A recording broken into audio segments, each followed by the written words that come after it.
नमस्कार साथियों, स्वागत है आपका हमारे YouTube चैनल बोध से संबोधि में। सबसे पहले मैं हृदय से नमन करता हूँ उस परम सत्य को, उस आत्म तत्व को जो हम सभी के भीतर साक्षात विराजमान है।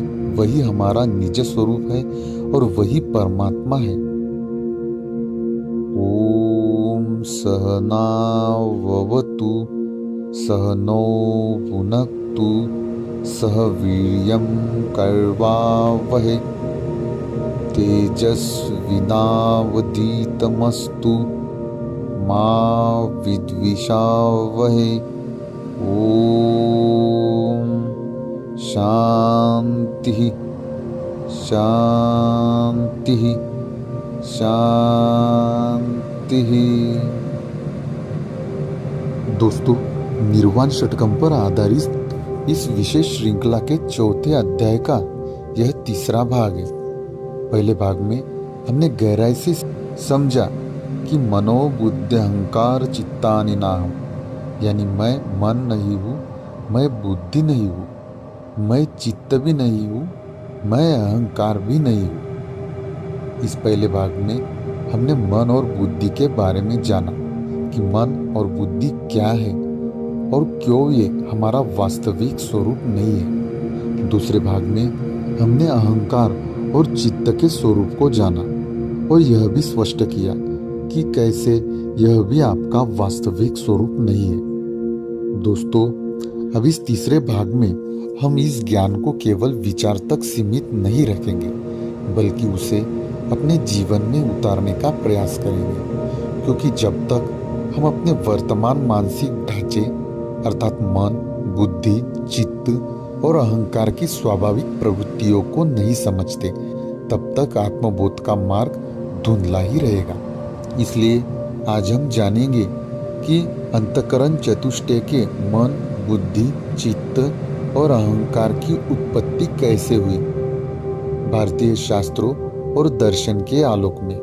उसके बाद हम जानेंगे कि अंतःकरण चतुष्टय के यह चार उपकरण सात्विक, राजसिक और तामसिक प्रवृत्तियों में कैसे कार्य करते हैं। आपसे विनम्र आग्रह है कि इस संवाद को पूरे मनोभाव से सुने, उस पर चिंतन करें और यह जानने का प्रयास करें कि आपके भीतर कार्यरत मन, बुद्धि, चित्त और अहंकार की प्रवृत्ति क्या है। क्योंकि जब आप इस स्थिति को भली भांति जान लेंगे, तभी आप अपने अंतःकरण की प्रकृति के अनुसार सही साधना, सही दिशा और सही मार्ग का चयन कर सकेंगे, जो अंततः आपको आपके परम स्वरूप, आपके वास्तविक स्वरूप, आपकी मुक्ति और आपकी साक्षात चेतना से जोड़ देगा। तो आइए ध्यानपूर्वक प्रवेश करें इस ज्ञान यात्रा में, जो हमें शिवोहम की अनुभूति तक ले जाती है।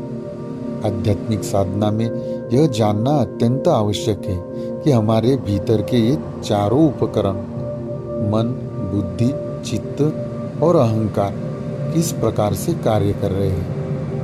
क्या कभी आपने अपने आप से पूछा है कि मेरा मन चंचल है या शांत? क्या मेरी बुद्धि विवेक युक्त है या वासनाओं से ढकी हुई है? क्या चित्त में स्थिरता है या बार बार भटकाव होता है? क्या अहंकार सात्विक सेवा में लगा है या खुद को केंद्र बनाकर बैठा है? इन सभी का गहराई से निरीक्षण करने पर हम जान सकते हैं कि हमारे भीतर कौन सा गुण सत्व, रजस, तम प्रभावी है और यही से आत्म विकास की सही दिशा शुरू होती है। दोस्तों, निर्वाण षटकम में श्रीमद् आदि शंकराचार्य कहते हैं, मनोबुद्धि अहंकार चित्तानि नाहम् न च श्रोत्र जिह्वे न च घ्राण नेत्रे। अर्थात मैं मन नहीं हूँ, मैं बुद्धि नहीं हूँ, अहंकार भी नहीं हूँ और चित्त भी नहीं हूँ। यह उद्घोष तभी संभव होता है जब पहले हम इनकी पहचान करें, इनकी कार्य प्रणाली को देखें और फिर इनसे ऊपर उठ सकें। इसलिए यह आत्मचिंतन एक आवश्यक पहला कदम है, एक दर्पण की तरह, जो हमें दिखाता है कि हम कहाँ हैं और आगे कैसे बढ़ सकते हैं। तो आइए आज हम इस यात्रा की शुरुआत करते हैं। मन, बुद्धि, चित्त और अहंकार के आत्मजात से, जो हमें ले चलेगी उस परम सत्य की ओर जहाँ शिवोहम का अनुभव होता है। आध्यात्मिक दृष्टि से मन, बुद्धि, अहंकार और चित्त की उत्पत्ति सृष्टि के सूक्ष्मतम स्तर पर मानी जाती है। परब्रह्म, माया और प्रकृति के बीच के इस गहन और सूक्ष्म संबंध को समझना आध्यात्मिक ज्ञान की महत्वपूर्ण कुंजी है। यह विषय वेदांत, सांख्य दर्शन, योग शास्त्र और अन्य आध्यात्मिक ग्रंथों में विभिन्न रूपों से समझाया गया है। आइए इस प्रक्रिया को विस्तार से समझते हैं। सभी सृष्टि की उत्पत्ति परब्रह्म या निर्गुण निराकार ब्रह्मा से मानी जाती है। यह शुद्ध चेतना है जो साक्षी, सर्वव्यापक, अपरिवर्तनीय और नित्य है। इसमें कोई द्वैत नहीं है, केवल एकत्व है। परब्रह्म निराकार, निर्गुण और अकर्ता है। वह न तो किसी कर्म का कर्ता है और न किसी परिवर्तन का भागी है। वह केवल साक्षी और सर्वव्यापी चेतना है, परंतु उसी परब्रह्म के साथ सह अस्तित्व में अनादि काल से माया एक दिव्य शक्ति के रूप में विद्यमान है, जो कि उसकी एकरूपता और स्वरूप को छिपाने वाली आवरण शक्ति और भ्रमित करने वाली विक्षेप शक्ति के रूप में कार्य करती है। माया के भीतर प्रकृति का जन्म होता है, जो कि त्रिगुणात्मक है, सात्विक, राजसिक, तामसिक। और इसी त्रिगुणात्मक स्वरूप में सृष्टि की विविधता जीवों, मन, बुद्धि, अहंकार और संपूर्ण जगत की रचना करती है। प्रकृति माया की ही अभिव्यक्ति है, जो इस सृष्टि के विविध रूपों और क्रियाओं का संचालन करती है। इसलिए माया और प्रकृति दोनों ब्रह्म की शक्तियां हैं, जो उसके निराकार और निर्गुण स्वरूप के विपरीत साकार और गुणों से युक्त संसार का आभास उत्पन्न करती है। इस प्रकार भले ही ब्रह्म स्वयं अकर्ता और निर्गुण है, फिर भी वही संपूर्ण सृष्टि का वास्तविक निमित्त और आधार है। माया और प्रकृति के बिना सृष्टि की कल्पना करना असंभव है, किंतु माया और प्रकृति ब्रह्मा से अलग या पृथक नहीं है। वे ब्रह्मा के आंशिक, शक्तिशाली और प्रकट स्वरूप हैं। माया की दो शक्तियां हैं, आवरण जो छुपाने का कार्य करती है और विक्षेप जो भ्रम उत्पन्न करने का कार्य करती है। जीव और जगत को ब्रह्मा से अलग समझने और संसार के भेदभाव में उलझाने का कारण बनती है। आध्यात्मिक साधना का उद्देश्य इन माया की शक्तियों के प्रभाव से मुक्त होकर मन, बुद्धि, अहंकार और चित्त के बंधनों को तोड़कर परब्रह्म के निराकार और अद्वितीय स्वरूप का साक्षात्कार करना है। तब साधक को समझ आता है कि सृष्टि का कर्ता कोई बाहरी शक्ति नहीं, बल्कि वही अद्वितीय ब्रह्म है, जो स्वयं सृष्टि से परे और उससे पूर्व है। संक्षेप में यदि कहे तो परब्रह्म निराकार, अकर्ता और सर्वव्यापी चेतना है। माया ब्रह्म को छुपाने और भ्रमित करने वाली दिव्य शक्ति है, और प्रकृति माया की त्रिगुणात्मक अभिव्यक्ति है, जो सृष्टि का रूप है। माया और प्रकृति ब्रह्मा से पृथक नहीं, उसके शक्तिशाली प्रकट स्वरूप है। सृष्टि की उत्पत्ति माया और प्रकृति के माध्यम से होती है, पर उनका मूल कारण परब्रह्म ही है। आध्यात्मिक लक्ष्य माया के आवरण और विक्षेप से ऊपर उठकर ब्रह्म का साक्षात्कार करना है। इस ज्ञान को आत्मसात कर साधक संसार के भ्रम से मुक्त होकर शाश्वत शांति और मोक्ष की ओर अग्रसर होता है। यही शास्त्रीय और आध्यात्मिक दृष्टिकोण से सृष्टि, माया, प्रकृति और परब्रह्म का मूल और तात्पर्य है।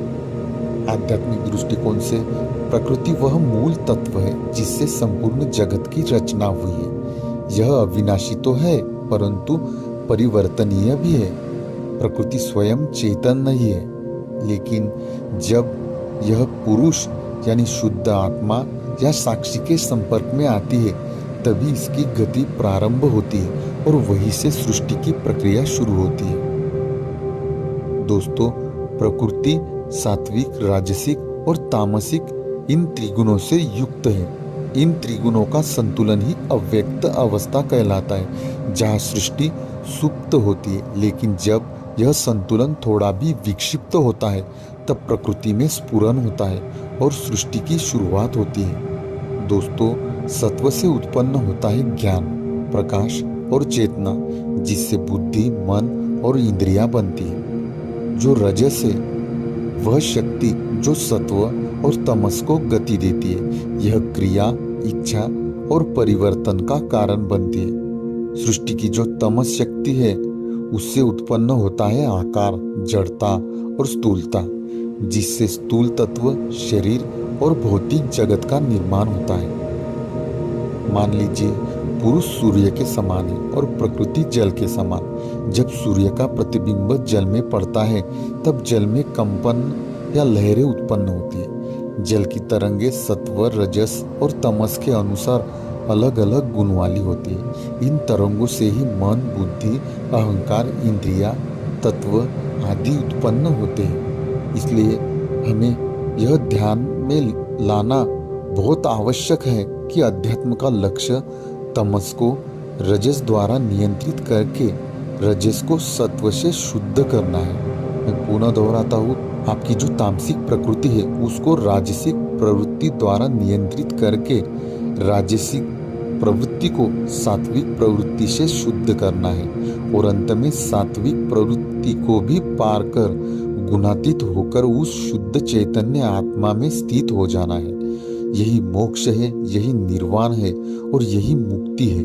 दोस्तों, अभी हम देखते हैं कि बुद्धि की उत्पत्ति कैसे हुई है। सांख्य दर्शन के अनुसार सृष्टि की प्रक्रिया में सबसे पहले उत्पन्न होता है महत तत्व, जिसे बुद्धि भी कहा जाता है। बुद्धि को आदि प्रकृति का प्रथम विकार कहा जाता है। यह वह तत्व है जो विवेक यानी डिस्क्रिमिनेशन करता है, सत्य असत्य, उचित अनुचित और आत्मा अनात्मा का ज्ञान देता है। महत का अर्थ है महान, क्योंकि यही संपूर्ण मानसिक प्रणाली का आधार है। इस प्रकार ब्रह्म से माया, माया से प्रकृति और प्रकृति से महत यानी बुद्धि की निर्मिति होती है। बुद्धि से अहंकार की उत्पत्ति है, जो कि प्रकृति का दूसरा विकार है। बुद्धि से उत्पन्न होता है अहंकार, जो मैं भावना का स्रोत है। अहंकार वह तत्व है जो कहता है मैं करता हूँ, यह मेरा है। यह चेतना को सीमित करके एक व्यक्तिगत अनुभव में बांध देता है। यही कारण है कि आत्मा शरीर और मन को अपना समझने लगती है। बाद में उत्पत्ति के इसी क्रम में अहंकार से मन और चित्त की उत्पत्ति होती है। मन अहंकार के सात्विक विकार से उत्पन्न होता है। यह संकल्प विकल्प करने वाला तत्व है, यानी मन विचार करता है, विकल्प को परखता है, इच्छाएं उत्पन्न करता है। मन एक संचालक की तरह है जो इंद्रियों से सूचनाएं प्राप्त करता है और बुद्धि को भेजता है। उसके बाद चित्त मन का ही एक पक्ष है, परंतु उसका कार्य भिन्न है। यह स्मृतियां, संस्कार और अनुभवों का भंडार है। जब मन किसी वस्तु का अनुभव करता है वह चित्त में छप जाता है और वही संस्कार बन जाता है। इसलिए आध्यात्मिक दृष्टि से मन, बुद्धि, चित्त और अहंकार, इनकी उत्पत्ति का क्रम है सबसे पहले ब्रह्मा या शुद्ध चेतना, जो कि सर्वत्र शाश्वत स्वरूप में विद्यमान है। उस ब्रह्म से प्रकृति, जो माया या गुणात्मक सत्ता है, उसकी उत्पत्ति होती है। बाद में प्रकृति का प्रथम विकार महत तत्व या बुद्धि की निर्मिति होती है। बुद्धि से अहंकार, जो कि मैं का भाव है, उसकी निर्मिति होती है। बाद में अहंकार से मन, जो कि संकल्प विकल्प करने वाला है, और चित्त, जो कि स्मृति संस्कारों का संग्रह है, उसकी उत्पत्ति होती है। बुद्धि निर्णय का कार्य करती है, अहंकार पहचान बनाता है, मन विचार करता है, इच्छा करता है और चित्त याद रखता है, संग्रह करता है। जैसा कि हमने देखा, सत्व, रजस और तमस ये तीनों प्रकृति के मूल गुण हैं जो हमारे मन, बुद्धि, चित्त, अहंकार साथ ही संपूर्ण व्यवहार को प्रभावित करते हैं। जो सत्व है वह शुद्धता, ज्ञान और संतुलन का प्रतीक है।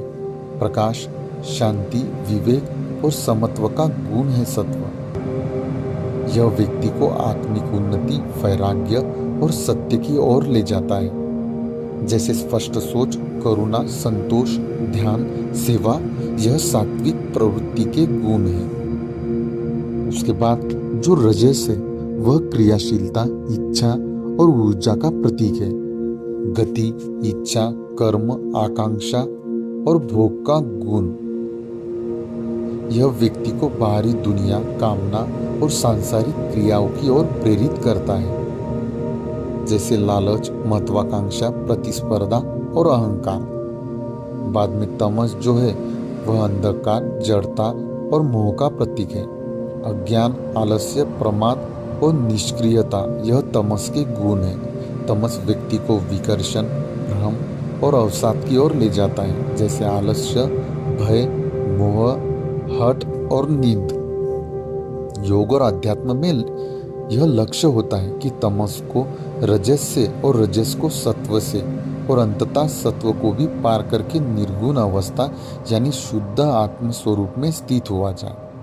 आध्यात्मिक दृष्टिकोण से जब हम सत्व, रजस और तमस गुणों से युक्त बुद्धि की बात करते हैं तो हम यह समझने का प्रयास कर रहे होते हैं कि ब्रह्मांड में किस प्रकार की चेतना और अचेतन सृष्टि उत्पन्न होती है। यह विशेषकर सांख्य दर्शन की प्रणाली में अत्यंत स्पष्ट रूप से बताया गया है।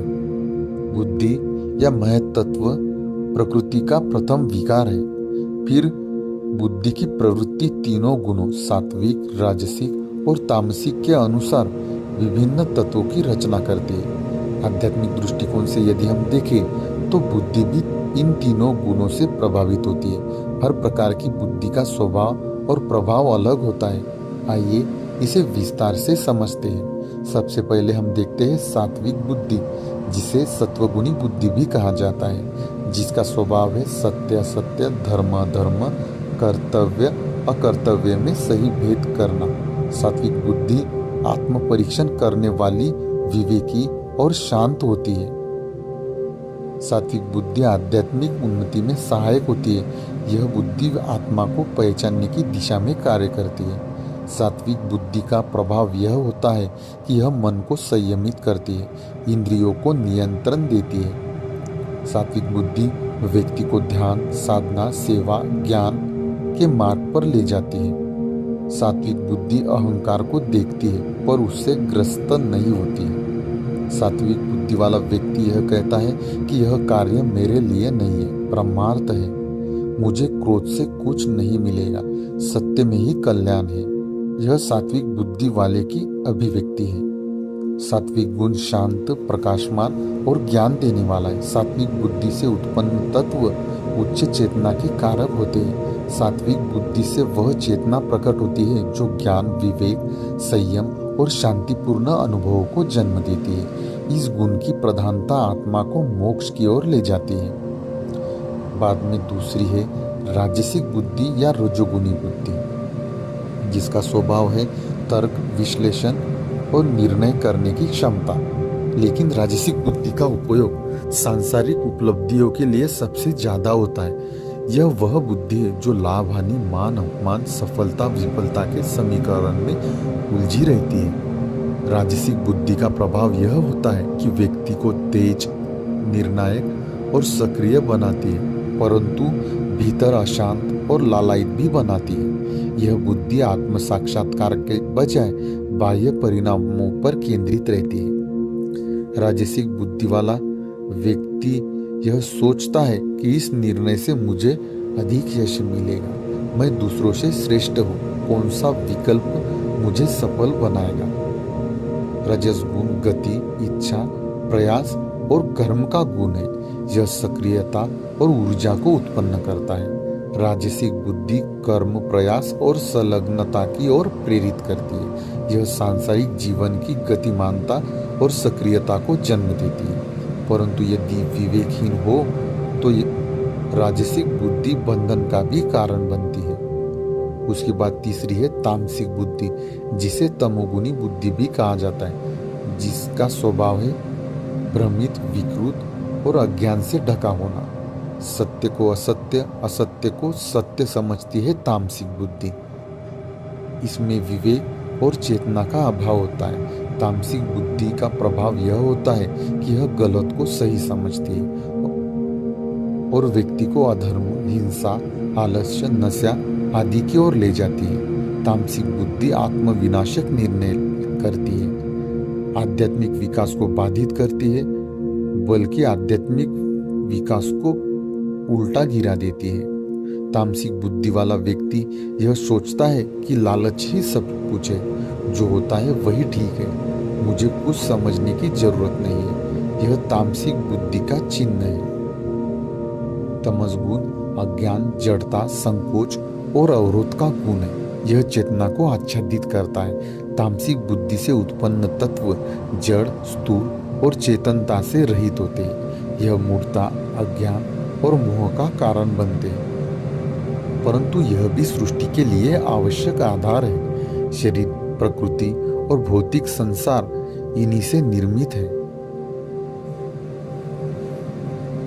शास्त्रों में भी कहा जाता है कि जो बुद्धि कर्तव्य, अकर्तव्य, भय, निर्भय, बंधन, मोक्ष आदि को जानती है वह सात्विक है। जो बुद्धि धर्म, अधर्म, कर्तव्य, अकर्तव्य को उल्टा समझती है वह राजसिक है, और जो अधर्म को धर्म समझती है और सत्य को विपरीत समझती है वह तामसिक बुद्धि है। सात्विक बुद्धि साधक को मोक्ष की ओर ले जाती है। राजसिक बुद्धि बाह्य जगत में शक्ति और सम्मान देती है, परंतु यह बंधन में भी डालती है। तामसिक बुद्धि पतन और अज्ञान का मार्ग है। हमारा अंतिम लक्ष्य यही है कि गुणातीत हो जाना, यानी बुद्धि को भी पार करके आत्मबोध में स्थित हो जाना। दोस्तों, जैसा कि हमने देखा कि अहंकार की उत्पत्ति महत्त्व बुद्धि से होती है, और अहंकार भी त्रिगुणों के अनुसार भिन्न भिन्न तत्वों की रचना करता है। यह मैं और मेरा की भावना का मूल स्रोत है, और यही से व्यक्तित्व का निर्माण आरंभ होता है। सात्विक, राजसिक और तामसिक अहंकार, ये तीनों अहंकार के गुणात्मक रूप हैं जो व्यक्ति के व्यवहार, चिंतन और आध्यात्मिक गति को गहराई से प्रभावित करते हैं। आइए इसे विस्तार से समझेंगे। इस सात्विक, राजसिक और तामसिक अहंकार क्या होता है। सबसे पहला है सात्विक अहंकार, जिसे सत्वगुणी अहंकार भी कहा जाता है। इसका स्वभाव है यह अहंकार बहुत सूक्ष्म होता है। सात्विक अहंकार से प्रभावित व्यक्ति स्वयं को ज्ञानी, साधक, सेवक या विनम्र समझता है, परंतु भीतर मैं ही सही हूँ का अति सूक्ष्म भाव रहता है। सात्विक अहंकार कर्तापन के रूप में धर्म के नाम पर प्रकट होता है। सात्विक अहंकार का प्रभाव यह होता है कि प्रारंभिक साधना में यह सहायता करता है, क्योंकि इससे व्यक्ति शुद्धता, ध्यान, सेवा आदि में प्रवृत्त होता है, परंतु अंत में यही अहंकार मैं ही साधक हूँ, मैं ही जानने वाला हूँ बनकर मुक्ति के मार्ग में बाधा बनता है। सात्विक अहंकार वाला व्यक्ति कह सकता है कि मैंने इतने वर्षों तक तप किया है, मैं दूसरों से अधिक शांत हूँ, मैं अहिंसक हूँ। सात्विक अहंकार प्रकाश, संतुलन, शुद्धता और विवेक से युक्त होता है। यह चेतना को जागरूक बनाता है। यह वह अहंकार है जो विवेकशील मैं की भावना को जन्म देता है और आत्मा को ज्ञान, भक्ति और शुद्धता की ओर प्रेरित करता है। बाद में दूसरा है राजसिक अहंकार या रजोगुणी अहंकार, जिसका स्वभाव है कर्तापन, सफलता, प्रशंसा और उपलब्धियों से जुड़ा होना।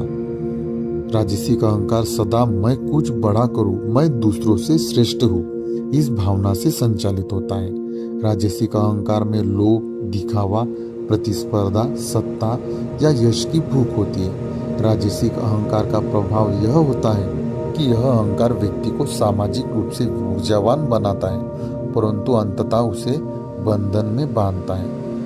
राजसिक अहंकार से युक्त व्यक्ति बाह्य रूप से सफल होकर भी भीतर अशांत रहता है। आध्यात्मिक प्रगति इससे रुक जाती है, क्योंकि मन बाह्य प्रशंसा में फैलता है। राजसिक अहंकार से प्रभावित व्यक्ति यह कहता है कि मैंने यह संस्था बनाई, मेरे बिना यह संभव नहीं होता, लोग मेरी पूजा करते हैं, आदि आदि। राजसिक अहंकार में गति, इच्छा, स्पर्धा और कार्यशीलता की प्रवृत्ति होती है। यह मैं करता हूँ की भावना को बल देता है। यह अहंकार व्यक्ति को क्रिया, कर्म, लक्ष्य और उपलब्धि की ओर ले जाता है। यदि विवेक से यह अहंकार जुड़ा हो तो यह धर्मयुक्त कर्म बनता है, अन्यथा मोह और बंधन में डाल देता है। बाद में अहंकार का प्रकृति के अनुसार तीसरा रूप है तामसिक अहंकार, जिसे तमोगुणी अहंकार भी कहा जाता है, जिसका स्वभाव है अज्ञान, जड़ता और भ्रम। इन्हीं से यह उत्पन्न होता है। तामसिक अहंकार से प्रभावित व्यक्ति को अपने दोष नहीं दिखाई देते, वह दूसरों को नीचा दिखाना चाहता है। क्रोध, हिंसा, द्वेष, आत्मदया, आलस्य इसके लक्षण हैं। तामसिक अहंकार का प्रभाव यह होता है कि यह अहंकार व्यक्ति को अंधकार में रखता है। तामसिक अहंकार से प्रभावित व्यक्ति अपने ही सीमित दृष्टिकोण में फंसा होता है और यह सत्य से दूर होता है। यह गहरे अहंभाव और आत्मपीड़ित मानसिकता को जन्म देता है। तामसिक अहंकार से प्रभावित व्यक्ति कह सकता है कि कोई मेरी कदर नहीं करता, दुनिया मुझे समझ नहीं सकती, मुझे ही सब कुछ भुगतना पड़ता है। तामसिक अहंकार में अज्ञान, जड़ता, मोह और आलस्य का आधिक्य होता है। यह चेतना को आच्छादित करता है। तामसिक अहंकार आत्मा को पूरी तरह से शरीर और संसार से जोड़ देता है।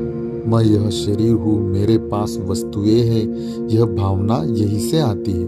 यह अज्ञान का मूल कारण होता है।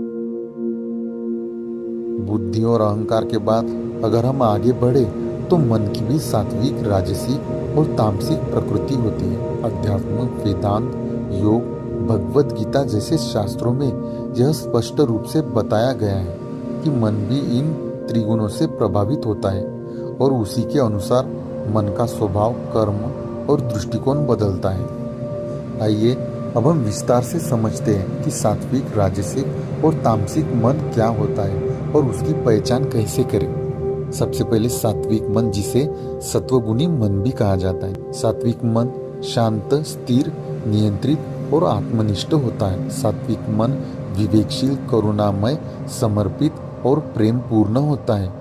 सात्विक मन सत्य, धर्म और आत्म कल्याण में रुचि रखता है। सात्विक मन वाले व्यक्ति में इंद्रिय निग्रह और एकाग्रता स्वाभाविक रूप से होती है।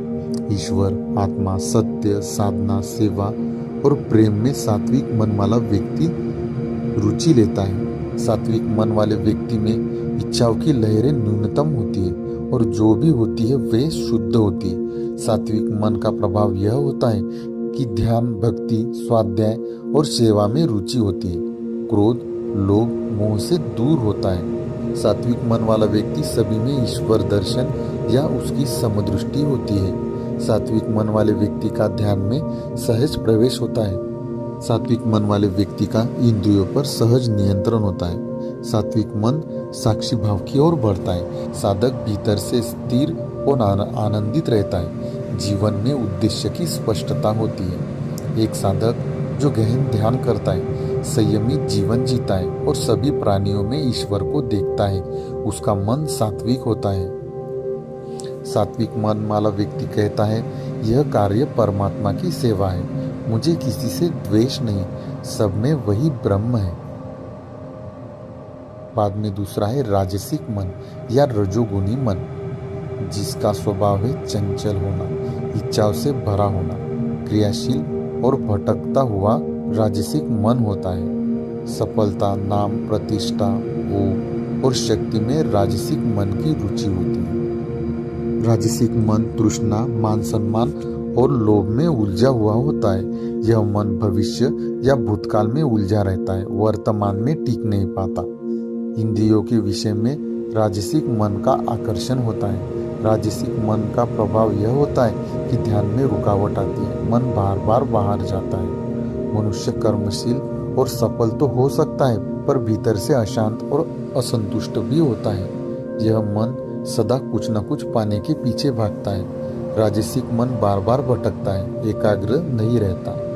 राजसिक मन कर्म करता है, परंतु फल की अपेक्षा रखता है। मैं कुछ बन जाऊं, लोग मुझे सराहे, ऐसी भावना राजसिक मन वाले व्यक्ति में होती है। राजसिक मन वाले व्यक्ति में आध्यात्मिकता भी हो सकती है, लेकिन अहंकार के साथ। ऐसा व्यक्ति जो भक्ति करता है परंतु मान प्रतिष्ठा या सिद्धियां प्राप्त करने की कामना से, उसका मन राजसिक होता है। राजसिक मन वाला व्यक्ति कहता है, मैं क्यों पीछे रहूं, उसे सम्मान मिला, मुझे क्यों नहीं, यह मुझे प्राप्त होना ही चाहिए। बाद में तीसरा है तामसिक मन, जिसे तमोगुनी मन भी कहा जाता है। जड़, भ्रम, आलसी, अज्ञानी, अवसादपूर्ण, हिंसक या भयभीत होता है तामसिक मन। तामसिक मन मोह, भय, क्रोध, द्वेष, नकारात्मकता से भरा होता है। तामसिक मन विवेक शून्य निर्णय और आत्मविरोधी प्रवृत्तियों को जन्म देता है। सत्य या धर्म में तामसिक मन की रुचि नहीं होती। भोग और हिंसा में तामसिक मन की अधिक रुचि होती है। तामसिक मन अज्ञान से ढका हुआ होता है। न तो उसमें विचारों की स्पष्टता होती है, न तो विचारों की सही दिशा होती है।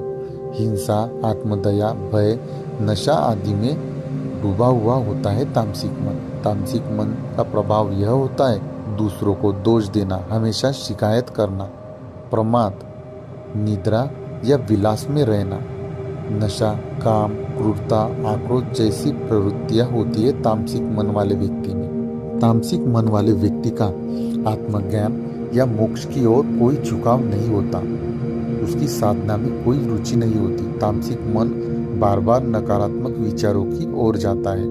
यह मन आत्मा और परमात्मा दोनों से दूर करता है। जो व्यक्ति स्वार्थ, हिंसा, अंधविश्वास में डूबा हो और आत्मनिरीक्षण की प्रवृत्ति न रखता हो तो उसका मन तामसिक होता है। तामसिक मन से प्रभावित व्यक्ति कह सकता है, मेरे जीवन में कुछ नहीं हो सकता, सब कुछ बेकार है, मैं बस जैसा हूँ वैसा ही रहूंगा।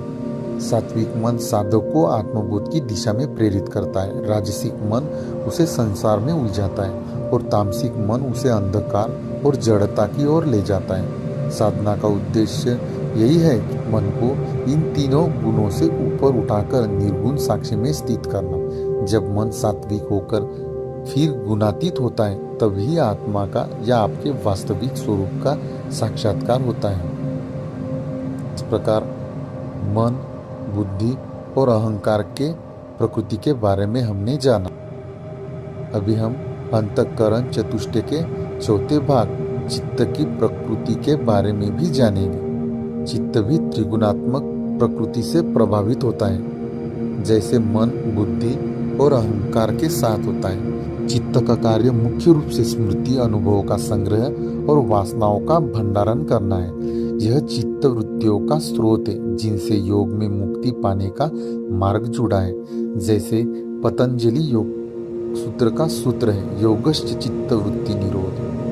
अब हम विस्तार से समझते हैं कि सात्विक, राजसिक और तामसिक चित्त किस प्रकार का होता है और उसका प्रभाव क्या है। सबसे पहला है सात्विक चित्त, जिसे सत्वगुणी चित्त भी कहा जाता है। शुद्ध, शांत, स्थिर और पारदर्शी होता है सात्विक चित्त। सात्विक चित्त में स्मृति सुस्पष्ट और संयमित रहती है। आध्यात्मिक अनुभव, ध्यान और ज्ञान की स्मृतियां गहराई में बैठती है। सात्विक चित्त में वासनाओं की शुद्धि हो चुकी होती है। इसमें सत्कर्मों, साधना, ध्यान और भक्ति के संस्कार संचित होते हैं। ऐसा चित्त आत्मा की सहज झलक देने लगता है, जैसे स्वच्छ जल में आकाश प्रतिबिंबित होता है। सात्विक चित्त का प्रभाव यह होता है कि चित्त वृत्तियां न्यूनतम और नियंत्रित होती है। ध्यान में स्थिरता, सहज समाधि की प्रवृत्ति होती है। आत्मस्मरण, ब्रह्म चिंतन में रुचि होती है। सात्विक चित्त में सत्संग, साधना और सेवा से जुड़ी स्मृतियां उभरती है। ध्यान में गहराई आती है। स्मृति में सद्विचार, दिव्यता, परमात्मा स्मरण सहज आता है। जन्म जन्मों के शुभ संस्कार जागृत होते हैं। एक योगी या साधक का चित्त जो निरंतर आत्मा में स्थित रहता है और सांसारिक घटनाओं से प्रभावित नहीं होता, उसका चित्त सात्विक होता है। सात्विक चित्त वाला साधक बैठते ही भीतर शांति अनुभव करता है। उसे सहज ईश्वर स्मरण होता है। जीवन में विवेक और करुणा स्वाभाविक रूप से प्रकट होती है उसके।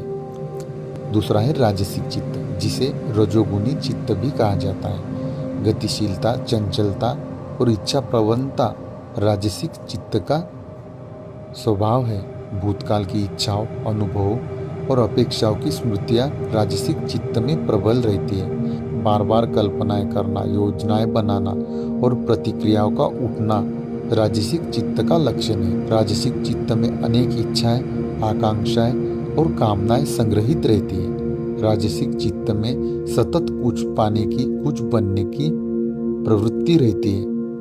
राजसिक चित्त के संस्कार भी मिले जुले होते हैं। कभी भक्ति करता है तो कभी भोग में उलझता है। राजसिक चित्त का प्रभाव यह होता है कि चित्तवृत्तियां तीव्र और अस्थिर होती है।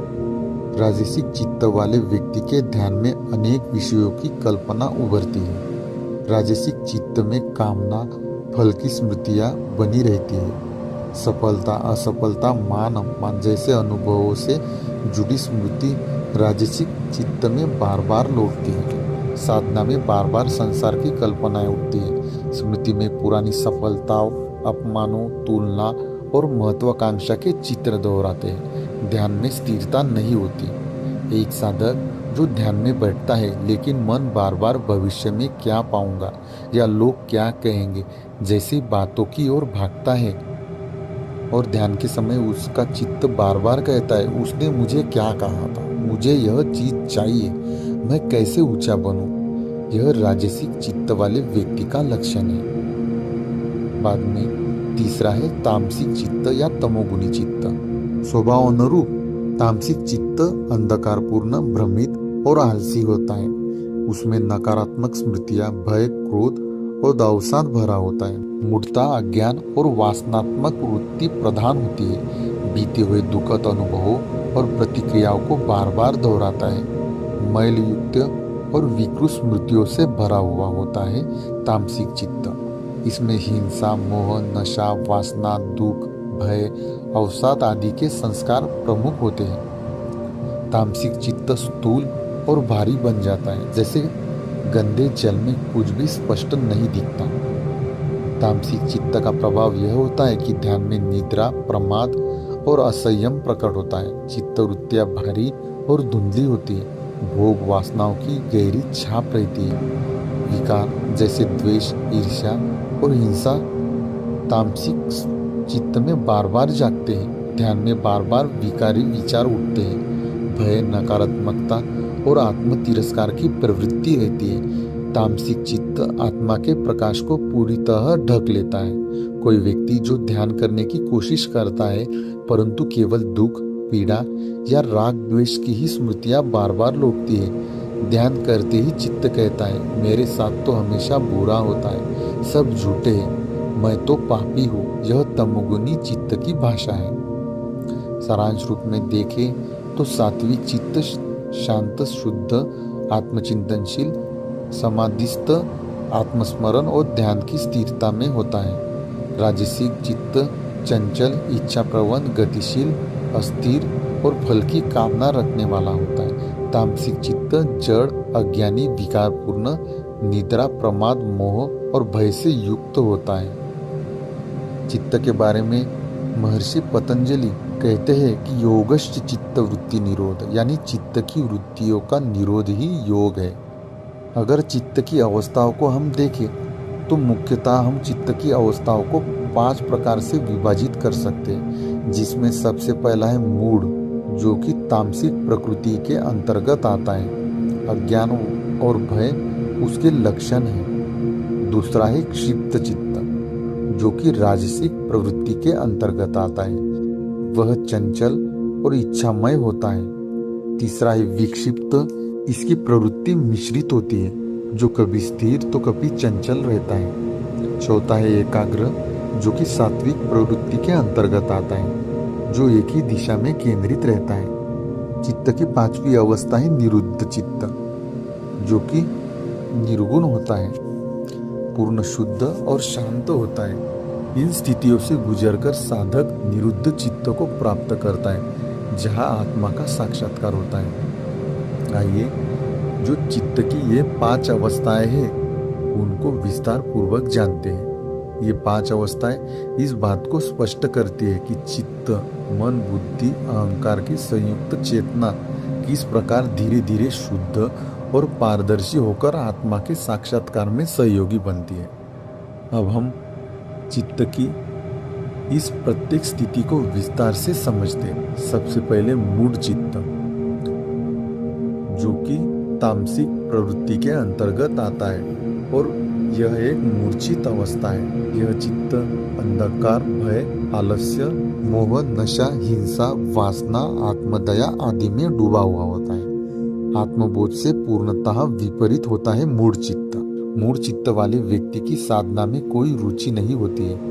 यह चित्त आत्मा को पूर्णतः ढक देता है, जैसे कोयले की राख में अग्नि लुप्त हो जाती है। अगर मूढ़ चित्त वाले व्यक्ति को परिवर्तन की राह बतानी हो तो वह सत्संग, दिनचर्या की शुद्धता, संयम आदि से शुरुआत कर सकता है। दूसरा है क्षिप्त चित्त, जो राजसिक प्रवृत्ति के अंतर्गत आता है, जो चंचल अवस्था है चित्त की। यह चित्त इच्छाओं से प्रेरित होकर कभी इधर भागता है, कभी उधर भागता है। यह सांसारिक आकर्षण, उपलब्धि, मान सम्मान, भोग आदि में डूबा हुआ होता है। क्षिप्त चित्त का प्रभाव यह होता है कि साधना में बैठते ही चित्त संसार की बातों की ओर भागता है। ध्यान लगाना असंभव होता है क्योंकि मन रुकता नहीं।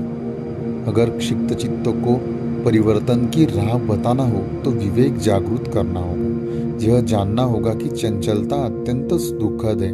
प्रारंभिक साधना में जप, नियत दिनचर्या इसमें सहायक सिद्ध हो सकती है। इसका आध्यात्मिक प्रभाव यह होता है कि साधक को लगता है कि वह आगे बढ़ रहा है, पर भीतर गहराई नहीं बनती। थोड़े सुख और थोड़े संघर्ष के मिश्रण की स्थिति होती है विक्षिप्त चित्त की। अगर विक्षिप्त चित्त में परिवर्तन करना हो तो साधना को दृढ़ करना होगा।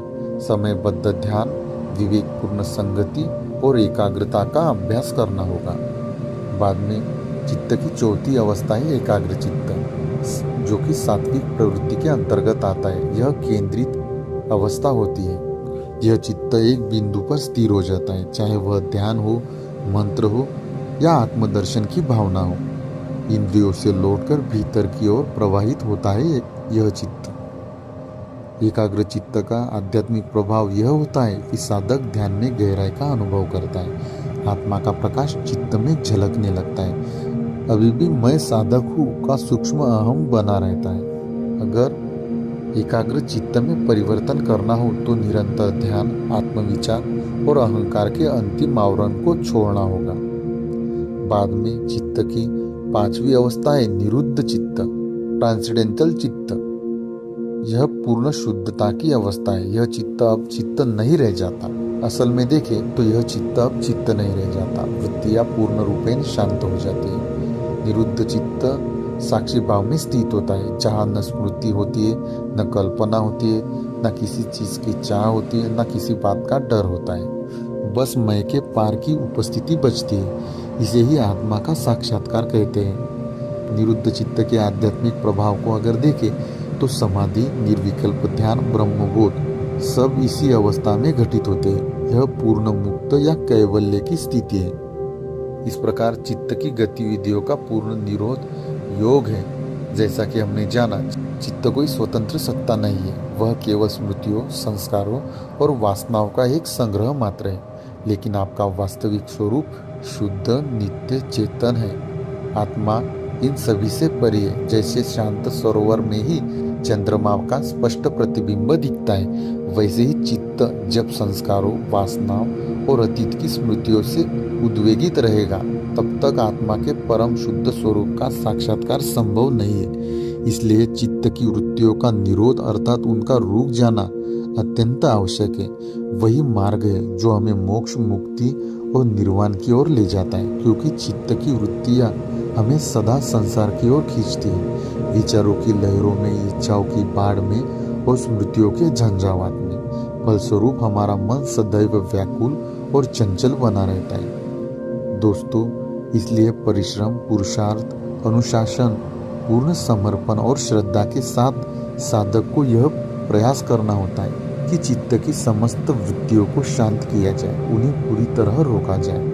यही महर्षि पतंजलि द्वारा प्रतिपादित योग का वास्तविक अर्थ है। जब चित्त की समस्त वृत्तियां रुक जाती है, तब साधक अपने परम आत्मस्वरूप जो कि शुद्ध साक्षी सच्चिदानंद है, उसमें प्रतिष्ठित हो जाता है। वहीं से आत्मबोध की यात्रा आरंभ होती है। चित्त की ये 5 अवस्थाएं मानव चेतना की परतों को दर्शाती है। अधिकतर लोग विक्षिप्त या क्षिप्त अवस्था में रहते हैं। साधना का मार्ग इन अवस्थाओं को पार करते हुए निरुद्ध चित्त तक पहुंचने की यात्रा है। चित्त वह दर्पण है जिसमें आत्मा का प्रतिबिंब दिखता है।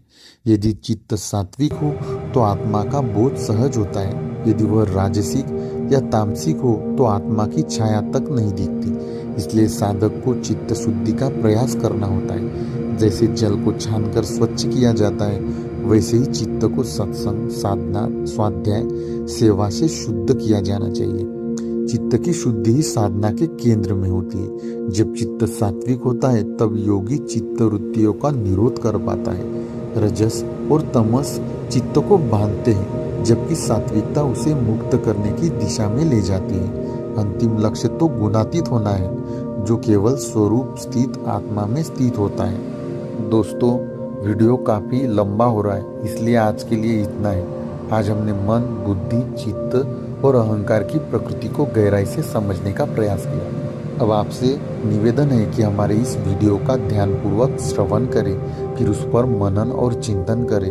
स्वयं से यह प्रश्न पूछें, क्या मैं इस यात्रा में सही पथ पर हूँ?